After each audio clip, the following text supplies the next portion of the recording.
The Wild Project. Si hubiera un ataque, aunque sea solo de la zona del Donbass, ¿tú qué crees que haría China? Si fuera solamente de la zona del Donbass, te digo, no solamente China, la mayor parte del mundo no haría absolutamente nada. Vale. Pero como no se hizo con el tema de Crimea.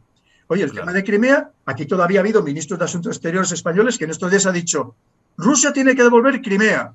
Que recuerda que el jefe de la Armada alemana fue cesado por decir que eso no iba a volver jamás otra vez a Crimea, que eso se va a quedar con Rusia, ¿no?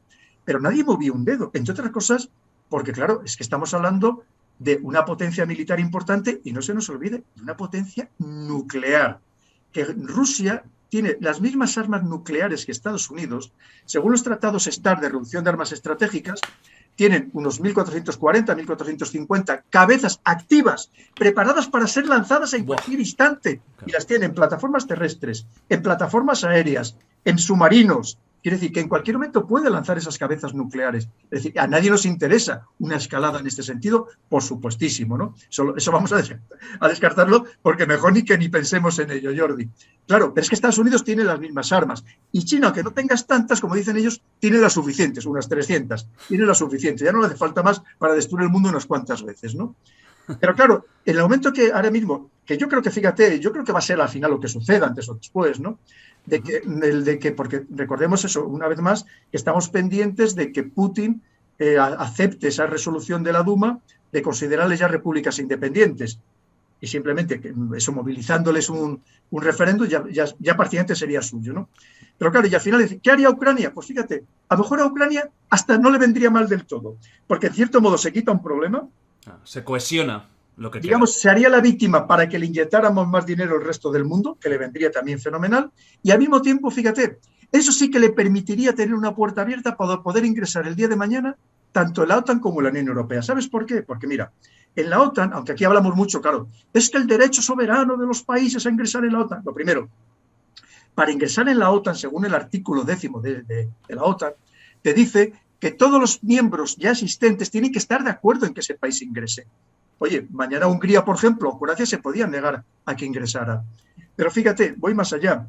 Es decir, cuando tú ingresas en una organización de seguridad es para aportar seguridad, no inseguridad. Y resulta que si hay un conflicto abierto, que está habiendo muertos en una parte del país, eso te invalida para ingresar en la OTAN directamente. Si ya no tienes ese problema, sí que podrías ingresar el día de mañana, no de momento. De momento, los principales países, quitando Estados Unidos, ya han dicho que no va a ingresar, empezando por Alemania, estos días el canciller Scholz. Pero claro, y en la Unión Europea lo mismo. Ahora mismo, lo primero es que no va a ser una integración en la Unión Europea. Ahora lo que se está hablando, que es lo que está en marcha, es un proceso de asociación con la Unión Europea, que es diferente. Y ahora mismo Ucrania no cumple más que el 62% de todos los requisitos para ese proceso de asociación. Y algunos de ellos, algunos importantes, no llegan ni al 12%. Claro, que tampoco va a ingresar inmediatamente. Pero si se quitara en cierto modo esa rémora, decir, mira, vamos a ver, si esto ya de facto ya es de Rusia, si yo no le estoy dando servicios, si tengo un problema que tengo una guerra abierta, me causa un problema que en cualquier momento me estalla todo el país, o efectivamente algún día se le cruza la cabeza a Putin y me termina por invadir y la liamos. Y dices, sí, oye, que se quede Rusia con esta parte del país, que ya de hecho ya la tiene, y mira, yo me quedo con el resto, que me den dinerito para actualizar ese campo, mi industria, reformar todo lo que tienen que reformar, empezando por todos los sistemas ecológicos, de absolutamente todo, de ferrocarril, que ahora le están dando dinero también a algunos países para modernizar todo su sistema ferroviario. Quiere decir, y eso es lo que le vendría en realidad bien a Ucrania, porque entre otras cosas, si no, Ucrania se puede encontrar con que al final lo haga de una manera más violenta rusa. Y ojito, Jordi, como tú decías, y que le dejemos tirado al resto de los países. Porque mira, no nos vamos a engañar. En Europa vivimos muy bien, Jordi. Claro. Nos quejemos lo que nos quejemos, somos unos privilegiados. Comparado con el resto del mundo, en todo, en calidad de vida, en seguridad, absolutamente en todo. Sí, sí. Solo tenemos que ver pues, la cantidad de los móviles que tenemos por persona, de tantísimos indicadores de desarrollo humano, de gasto de electricidad, bueno, en fin, de consumo de todo.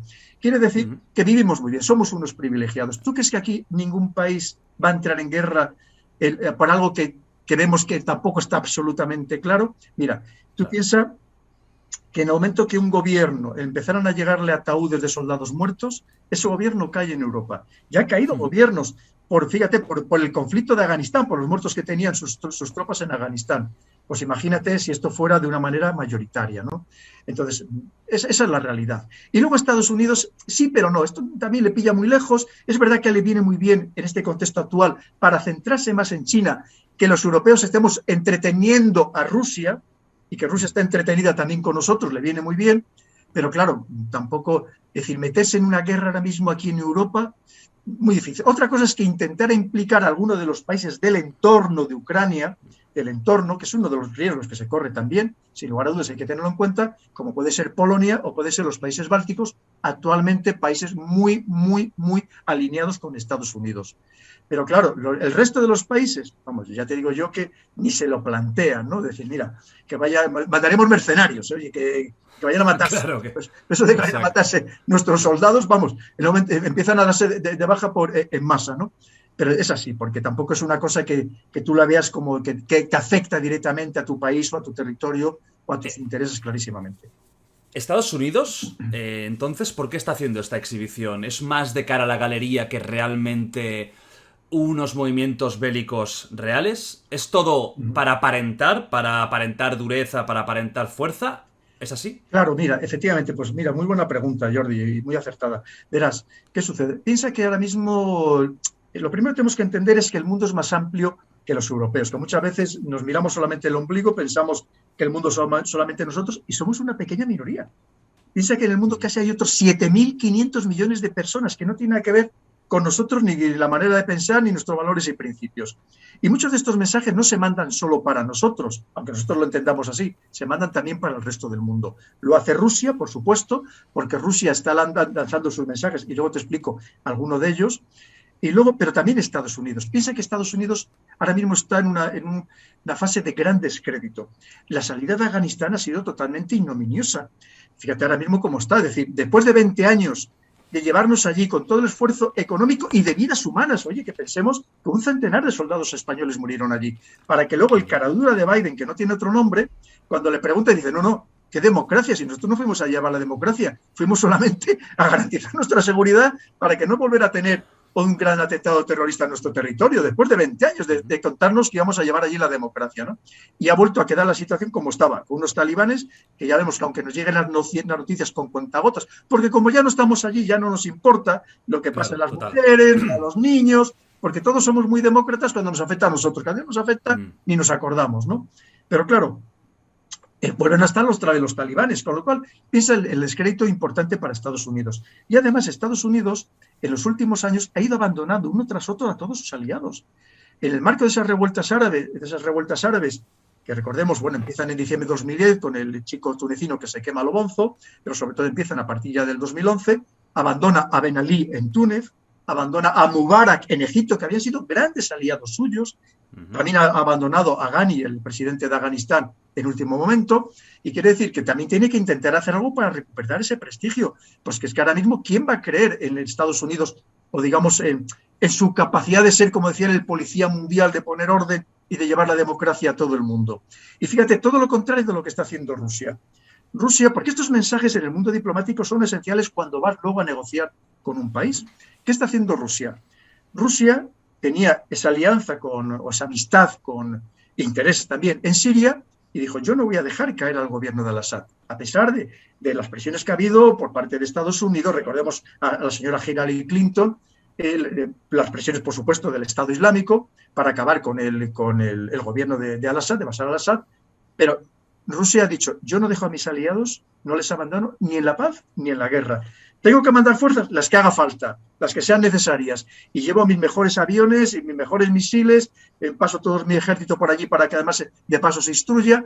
Esa es un poco la realidad. Esos mensajes que son muy importantes a la hora de luego negociar. No pensemos que te digo, en este mundo, ni siquiera en el occidental, que en su extensión más amplia podemos ser 1.000 millones de personas, sino en el contexto mundial, ¿no?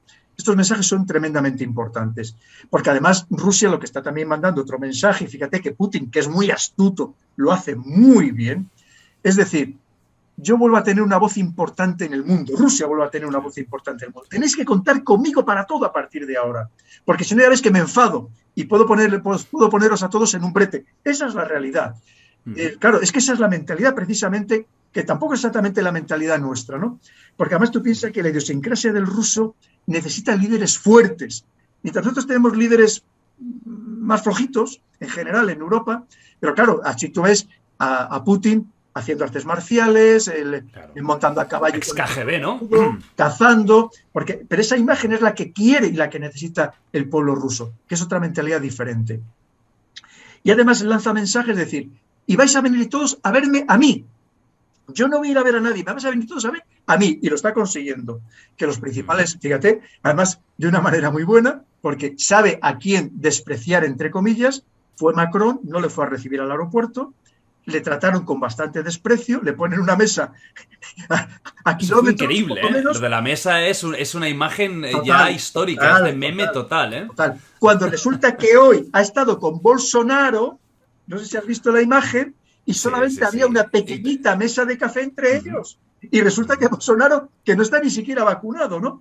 Te quiero decir que porque, bueno, y no habría tenido ningún problema de que lo hubieran hecho allí la PCR lo que hubiera sido en Rusia. Para que veas que esos gestos son fundamentales. En diplomacia son totalmente claves. Y Putin sabe jugar muy bien con eso.